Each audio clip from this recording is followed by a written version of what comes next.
Cesaro is one of the most underutilized wrestlers in the world today. Realistically, he could be slotted into the main event picture of any company at any given time, as he's repeatedly proven himself to be one of the best performers out there, using his European style to put on some truly great matches.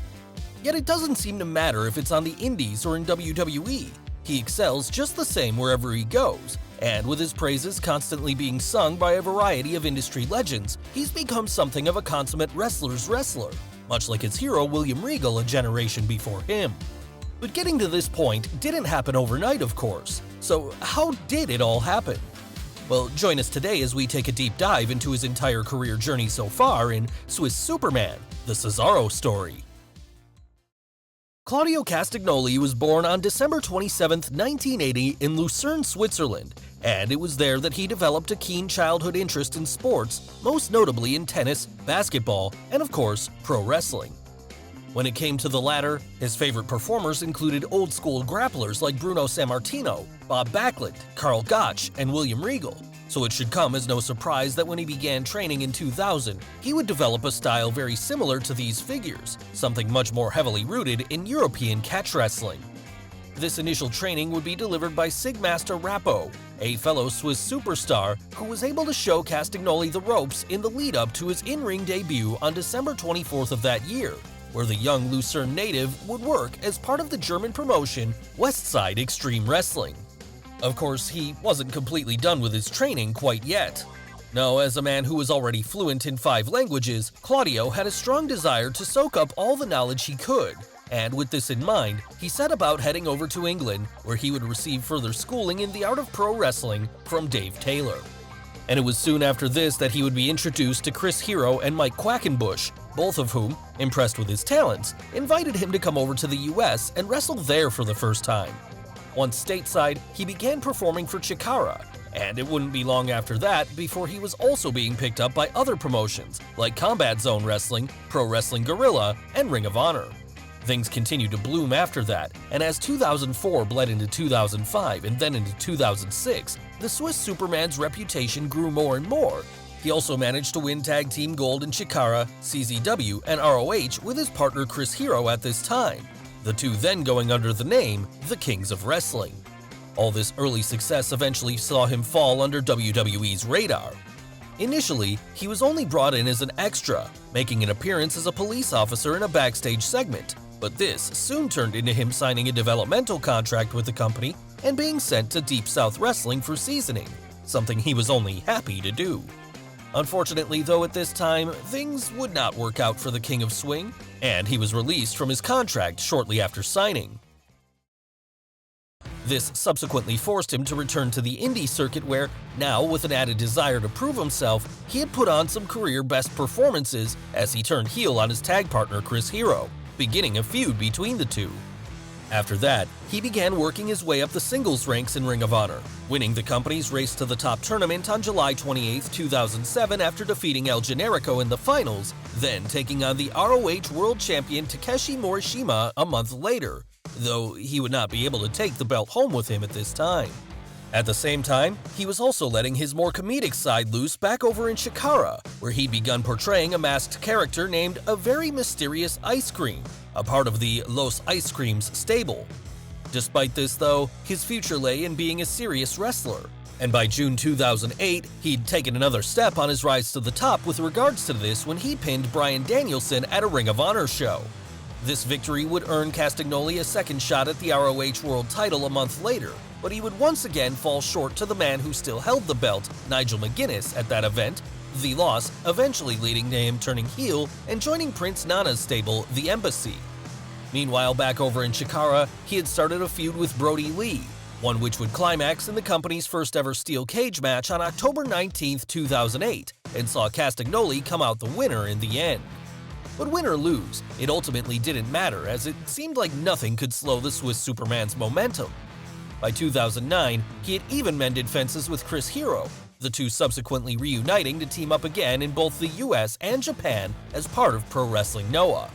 And while they were busy winning the ROH World Tag Team titles from the Briscoe brothers, Claudio had also formed another heel stable over in Chikara named Bruderschaft des Kreuzes, or Brotherhood of the Cross.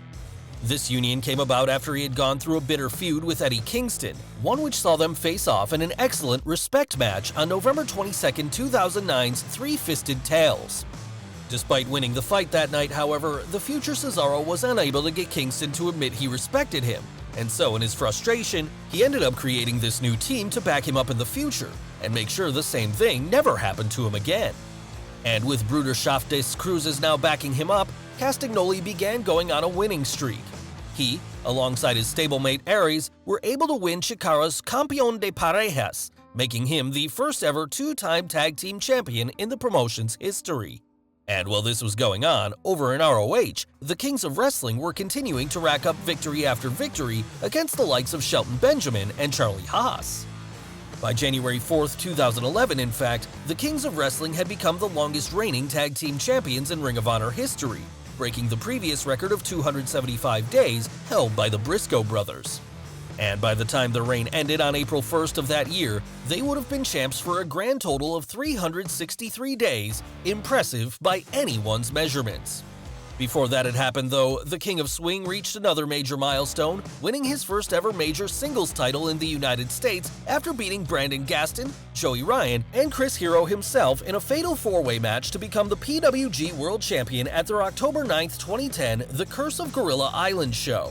From there, he went on to defend this title against a series of challengers like Low Ki and El Generico, holding on to it for 287 days by the end.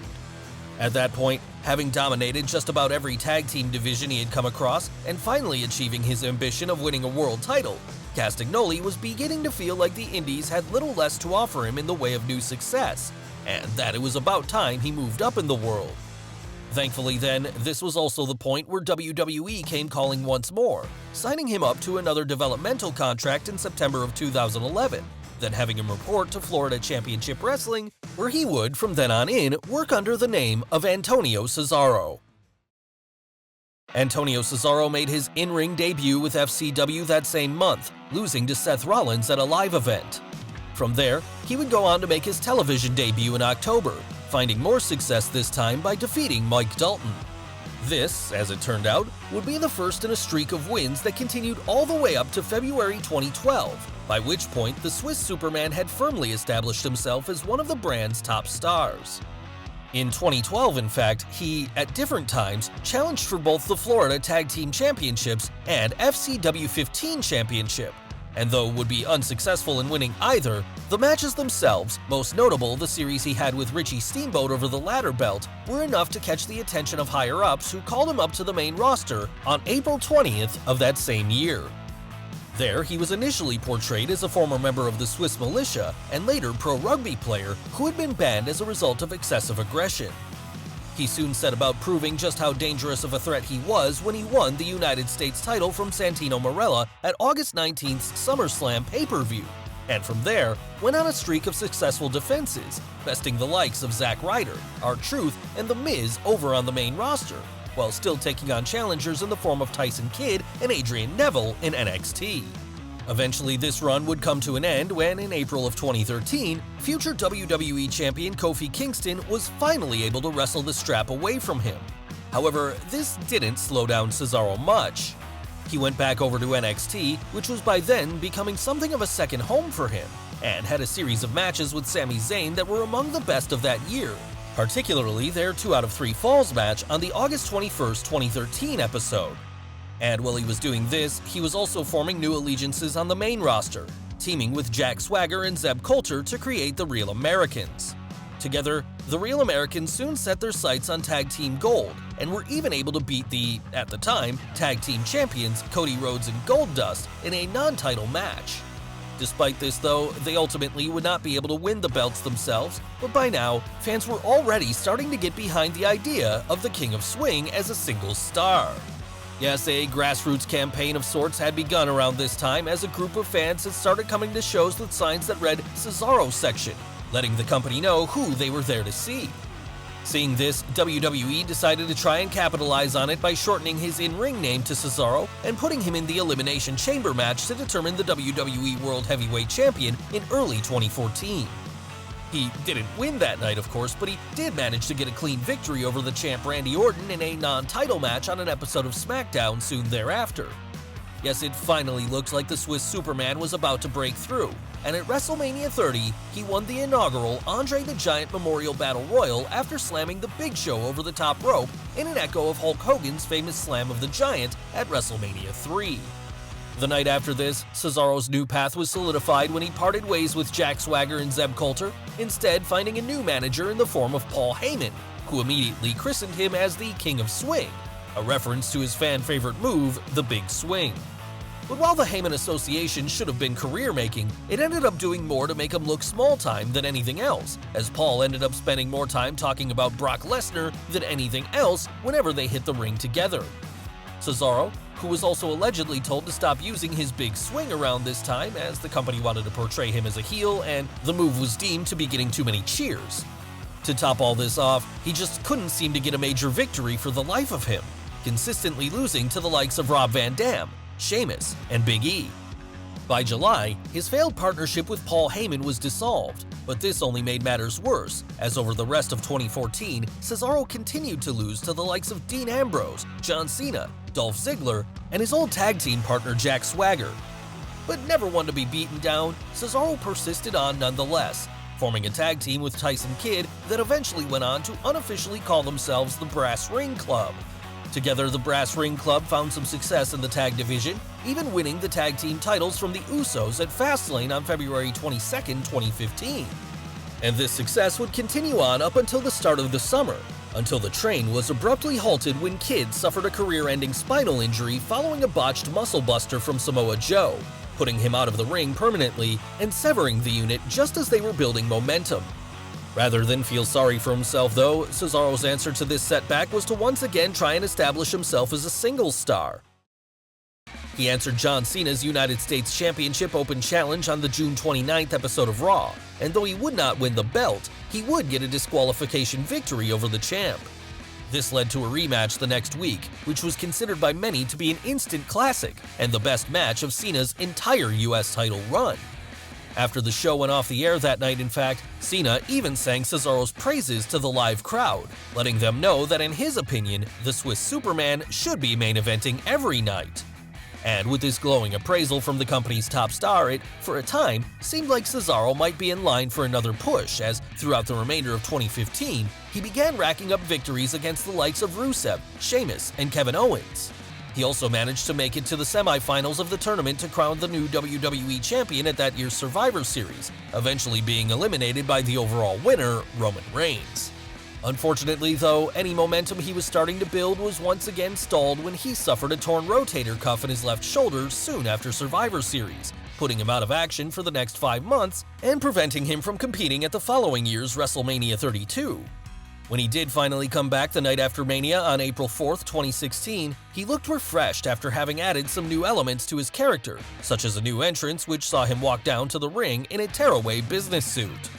From there, Cesaro was once again slotted into the upper mid-card picture as he defeated Kevin Owens to become the #1 contender to the Intercontinental title, and at Extreme Rules on May 22nd, he would get this title shot, though it would end up happening in a fatal four-way match that also included Owens, Sami Zayn, and the, at the time, champion, The Miz.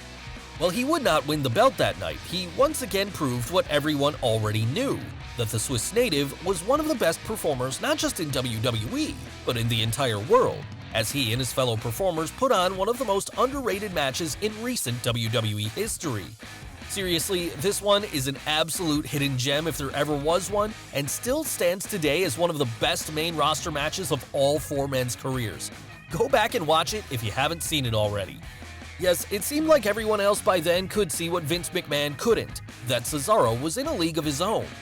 In fact, around this time, a number of prominent figures in the industry even began calling the company out for not pushing him harder and misusing him in a mid-card role when he could offer them so much more. Some of the most notable voices among these were Mick Foley, who said he felt Cesaro would make a great world champion and that he was baffled by WWE's treatment of him.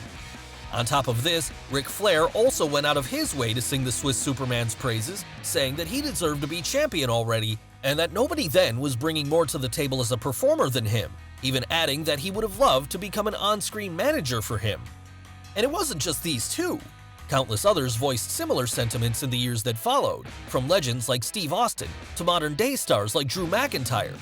From 2013 to 2016, in fact, readers of Dave Meltzer's Wrestling Observer newsletter voted Cesaro as the most underrated performer in the industry. And the man himself couldn't help but let his frustration slip out when, upon being interviewed backstage after being drafted to Raw in July 2016, he expressed his frustration with his late pick, feeling that he should have been in the top 10 at least and would have excelled more on the more wrestling-oriented show at the time, SmackDown.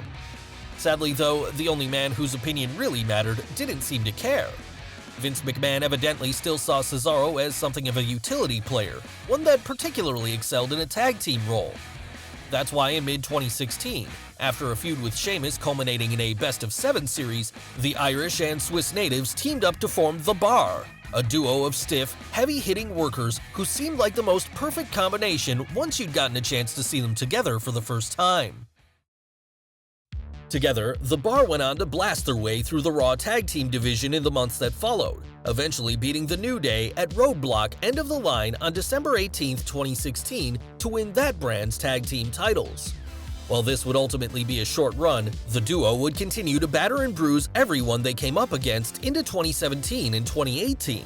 In fact, by June of the latter year, they were able to regain the titles after beating the Hardy Boys to a pulp, this marking Cesaro's third reign with those particular belts.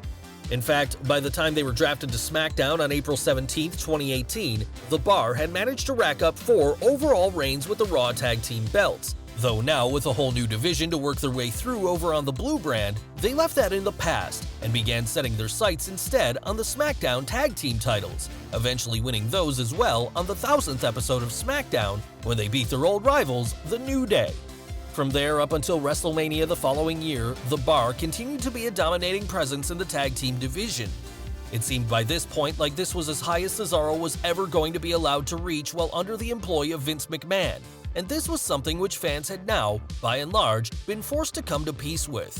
Still, there was one last glimmer of hope, however, when The Bar were separated in the 2019 draft, and Cesaro was moved over to Raw, where he once again started working as a singles performer. Here, he introduced a new character twist where, backstage, he would only allow interviewers to ask him one question before he walked away. All while in the ring, he was having a series of excellent matches with Ricochet. This led to even more excellent performances as the reinvigorated King of Swing subsequently took on Aleister Black at Extreme Rules in July, and then had a Match of the Year contender against Ilya Dragunov at NXT UK TakeOver Cardiff in August. Following that, however, he would once again find himself back over on the Blue brand, where to the disappointment of many, he returned to the tag team division as he began teaming with Shinsuke Nakamura and Sami Zayn. Now, under normal circumstances, the idea of all three of these men teaming together would have been exciting, but the way they had all been portrayed in WWE up until that time left little doubt that they would just end up as another mid-card act.